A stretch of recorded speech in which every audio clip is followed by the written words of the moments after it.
Paano paganahin ang Dito SIM sa Redmi cellphones? Una, i-dial ang asterisk, hashtag, asterisk, hashtag 8658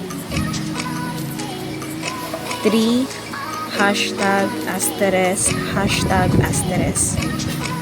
Then the VoLTE carrier was disabled. Next step, open settings, SIM cards, then click dito, then access point. Next, click plus sign, then name dito, type dito, and then capital letter. Next, APN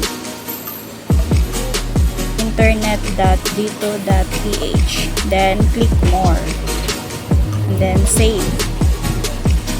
Dito internet na siya, then go to YouTube, check kung ma-play na ba ang mga videos na internet na ba tayo. Wow,